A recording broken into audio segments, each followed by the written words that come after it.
Assalomu alaykum aziz hamshaharlar. Efirda hafta davomida shahrimizda sodir bo'lgan eng muhim voqealar sharhi va rasmiy xabarlar bilan Qo'qon shahar hokimligining haftanoma dasturi va men Evangelina Melixova. Prezident Shavkat Mirziyoyevning Farg'ona viloyatiga tashrifi Qo'qon shahridagi Yangi O'zbekiston massivida amalga oshirilayotgan bunyodkorlik ishlari bilan tanishishdan boshlandi. Davlatimiz rahbari yangi xonadonlardan biriga kirib, yaratilgan sharoitlar va jihozlanishi bilan tanishdi. Massivining ijtimoiy ahamiyatiga alohida to'xtalib, bu yerda shakllanayotgan yangi muhit odamlarning dunyoqarashi, hayot sifati va turmush madaniyatini yuksaltirishga xizmat qilishi kerakligini ta'kidladi. Tashrif davomida prezidentimizga hamrohlik qilgan Qo'qon shahar hokimi ommaviy axborot vositalari bilan muloqot qilib, tashrif taassurotlari bilan o'rtoqlashdi. Hurmatli prezidentimizni Qo'qon shahriga, Farg'ona viloyatiga har safargi tashriflari bu bunyodkorlik, islohotlarning yangi darajasi va Qo'qon shahrini rivojlanishini yangi bosqichini belgilab beradi. Mana o'tgan safar kelgan tashriflarida ham Qo'qon aeroportini topshirilishi va qo'qonliklarda mana shu Toshkent va boshqa viloyatlarga borishini yengillashtirish maqsadida qilingan juda katta ish edi. Va Qo'qon shahrida eng katta muammolardan bittasi bu albatta uy-joy masalasi edi. Uy-joy masalasi bo'yicha mana ilgarigi eski ishlamay turgan korxona va atrofidagi bugun ham jismonan ham ma'nan eskirgan uylarni renovatsiya asosida Yangi O'zbekiston massivi bunyod etildi. Hurmatli prezidentimiz doim Qo'qon shahriga kelganlarida nima muammo, aholini nima qiynayapti? Biz mana shu muammolarni hal qilishimiz kerak edi. Doim mana shunday savollar berib, shu savollariga javob olib, o'zlarini mana shu qarorlarida, o'zlarining topshiriqlarida shuni bajarish masalasini qo'yishadi. Shu bilan birgalikda mana shu massiv xonadonlariga kirib, aholi qanday yashaydi? Bu xonadonlar aholiga hamyonbopmi? Mana shu yashaydigan aholi bundan qanchalik rozi mana shu xonadonlardan deb mana shu masalalarni qo'yib, mutaxassislar bilan quruvchi va mana shu uyni bitirganlar bilan mana shu masalada aholiga yanada bir imkoniyat, sharoit yaratib berish masalalarini qo'ydilar. Bundagi eng asosiy masala mana shu uyga kirganlarida uylarda yorug'ligi, kvadrati odamlarga mosligi, bitta uyda ham yotoq, ham ovqatlanish, ham dars tayyorlash, ham dam olish joylari yetarliligidan juda mamnun bo'ldilar. Qo'qon shahrida mahallalar obod etilmoqda. Xususan, Oqoltin mahallasida qisqa vaqt ichida aholining elektr, ichimlik va oqova suvi tarmoqlari bilan bog'liq muammolari hal etildi. Endi esa yana bir xush xabar. Ichki ko'chalarda asfaltlash ishlariga ham start berildi. Qo'qon shahridagi Oqoltin mahallasida ichki yo'llar ta'mirlanmoqda. Mahallada so'nggi yillarda infratuzilmani yaxshilash va aholini ijtimoiy muammolarini hal etishga qaratilgan kompleks chora-tadbirlar dasturi doirasida olib borilayotgan asfaltlash ishlari natijasida ichki ko'chalar ko'rkam ko'rinishga keltirilmoqda.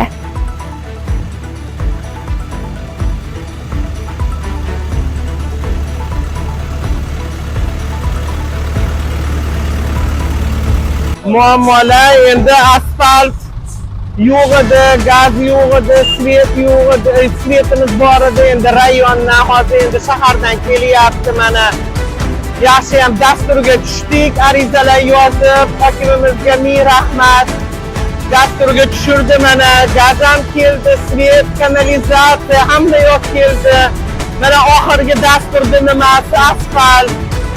Mana asfalt ham kelyapti, biz juda ham xursandmiz. O'shaning uchun içimizga ham sig'may ketyapti xursandchiligidan, to'g'risi.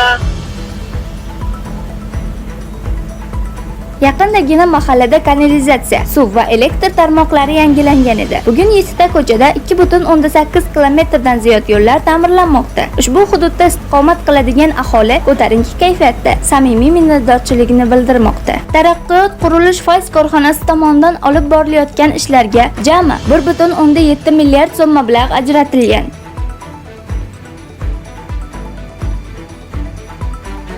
Mahalla aholisining kayfiyati juda a'lo.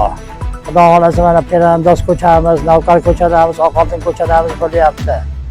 Buning uchun hurmatli prezidentimizga katta rahmat. Xudo olsun mana o'zimizga ham rahmat. Boshchilik qilishyapti mana. Mana simlarni, stabillarni qo'ydik. Xudo olsun hamma joy yaxshi. Aholining kayfiyati zo'r. Infratuzilma loyihalarini rivojlantirish dasturi doirasida shahrimizdagi yana 3 ta mahallada ham ichki ko'chalarni ta'minlash rejalashtirilgan. Ulug'bek Norboyev, Dilnozaxon Abdullayeva, Qo'qon shahar hokimligi axborot xizmati uchun.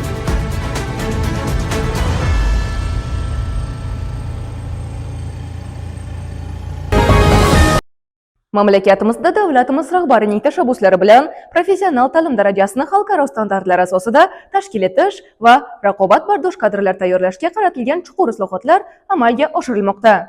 Xususan, Qo'qon shahridagi 1-son texnikumida ham Xitoy Xalq Respublikasidan kelgan mutaxassislar Xitoy tili va axborot texnologiyalaridan dars bermoqda.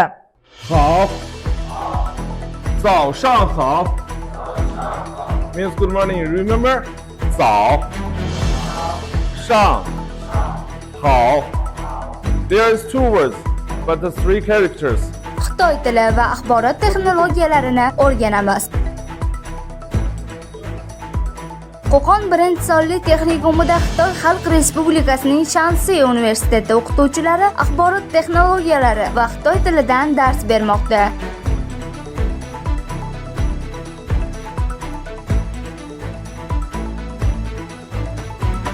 Ushbu amaliyot davlatimiz rahbarining professional ta'lim darajasini xalqaro standartlar asosida tashkil etish va raqobatbardosh kadrlar tayyorlashga qaratilgan.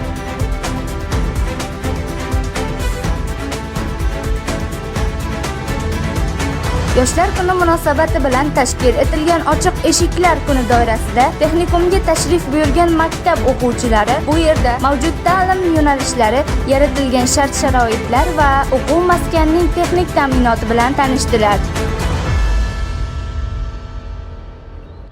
Biz birinchi umumiy maktabdan tashrif buyurdik.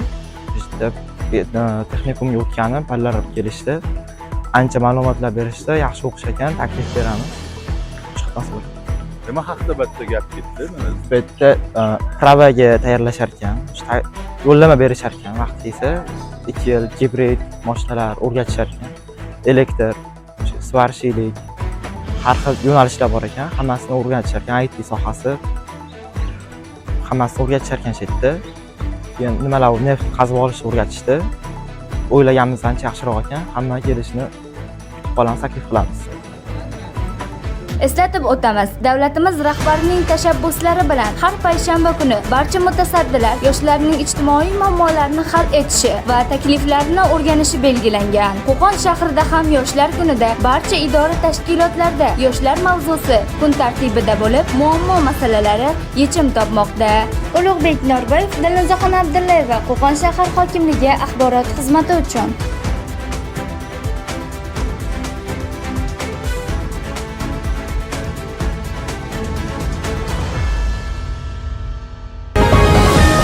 Qo'qon tajribasi, Farg'ona namunasi. Qo'qon shahridagi mahallalarda shukronalik tadbirlari bo'lib o'tmoqda. Navbatdagi lavhada Mingtut mahallasida o'tkazilgan konsert va ma'naviy ma'rifiy tadbir tafsilotlari.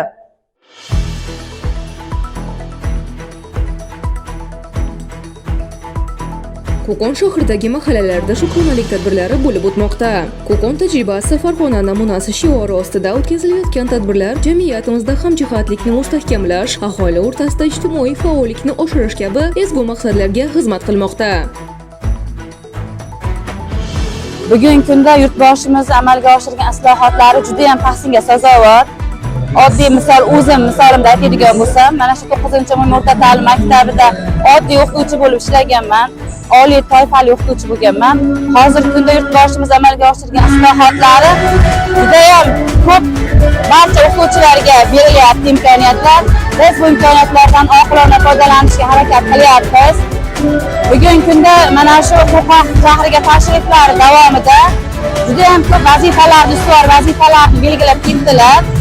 Biz bundan juda ham xursand bo'ldik. Barcha Qo'qon ahli bugun kun uchun, kelajagimiz uchun yaratilgan islohotlarni amalga oshirganliklari uchun birinchi o'rinda yurtboshimizga katta minnatdorchiliklar bildiramiz. Xususan, Mingtut mahallasida o'tkazilgan tadbirda mamlakatimizda davlatimiz rahbari rahnamoligida amalga oshirilayotgan xalqparvar siyosat, prezidentimizning Qo'qon shahriga tashriflari doirasida belgilab berilgan vazifalar, shahrimiz jamoatchiligi, deputatlarning shahrimizda yanada obod etish bo'yicha yo'llagan murojaati e'tirof etildi. El suygan san'atkorlar tomonidan ijro etilgan kuy-qo'shiqlar, vatanparvar mavzudagi chiqishlar, viktorinalar hamda sahna ko'rinishlari mahalla aholisiga bayramona kayfiyat baxshida etdi. Ulug'bek Norboyev, Angelina Melixova, Qo'qon shahar hokimligi axborot xizmati uchun.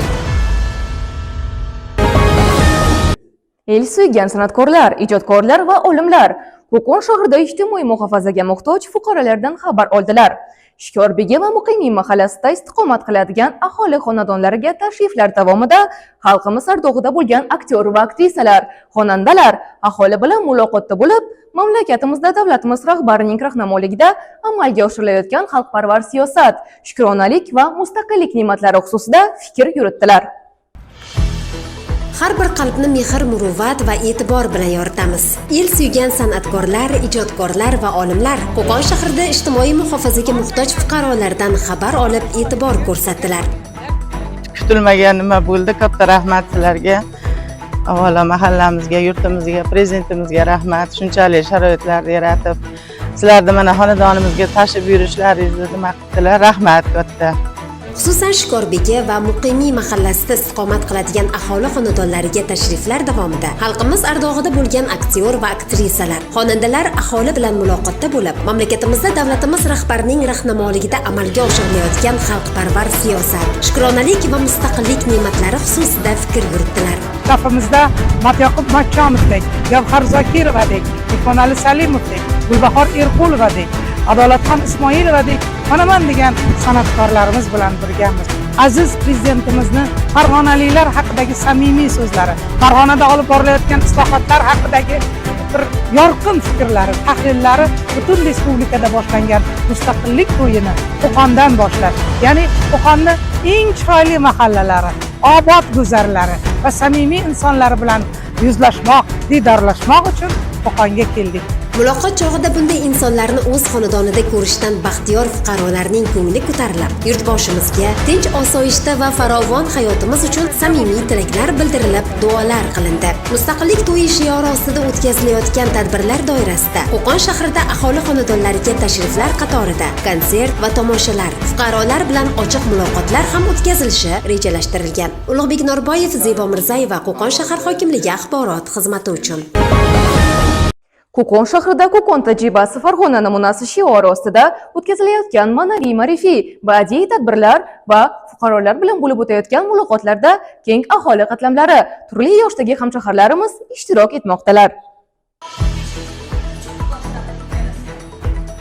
Qo'qon tajribasi Farg'ona namunasi. Qo'qon shahrida targ'ibot tadbirlari davom etmoqda. Xususan Tolzor mahallasida el suygan san'atkorlar, aktyor va aktrisalar, olimlar va jamoat arboblari hamda mahalla aholisi o'rtasida o'tkazilgan muloqot chog'ida mamlakatimizda davlatimiz rahbarining tashabbuslari bilan amalga oshirilayotgan xalqparvar va insonparvar siyosat, Qo'qon shahrida so'nggi yillarda amalga oshirilgan misli ko'rilmagan bunyodkorlik ishlari xususida so'z bordi. Qancha yana yangiliklar bo'lyapti Qo'qonda, umuman vodiyda juda ko'p narsalar yana bo'ladigan, Xudo xohlasa va albatta mustaqilligimiz 35 yilligi munosabati bilan ham har bir inson baribir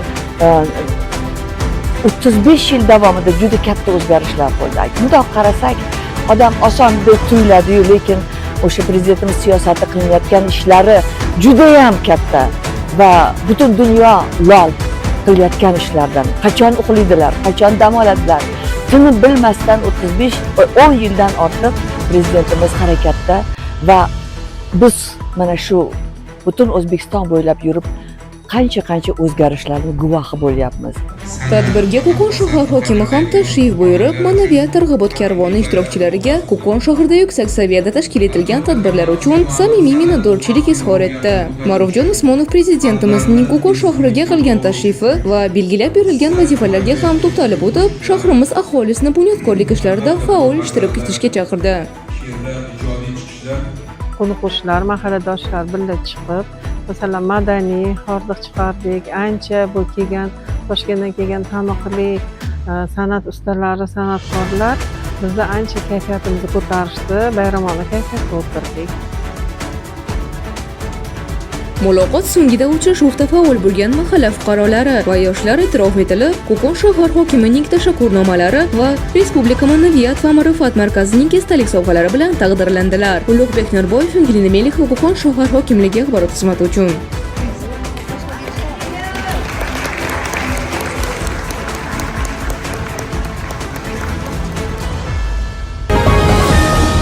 Yashasin ona vatan, yashasin yangi O'zbekiston.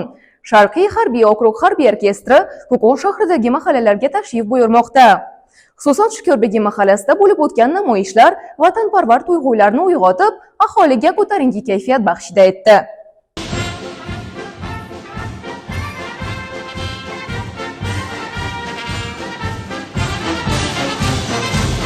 Qo'qon shahrida harbiy orkestr aholi o'rtasida vatanparvar g'oyalarni targ'ib etmoqda. Xususan, Shukurbegi mahallasida Qo'qon tajribasi Farg'ona namunasi shiori ostida o'tkazilayotgan ma'naviy ma'rifiy madaniy tadbirlar doirasida Sharqiy harbiy okrug orkestri ko'p qavatli uylar hududida harbiy yurish qilib, vatanparvar kuylarni ijro etdi.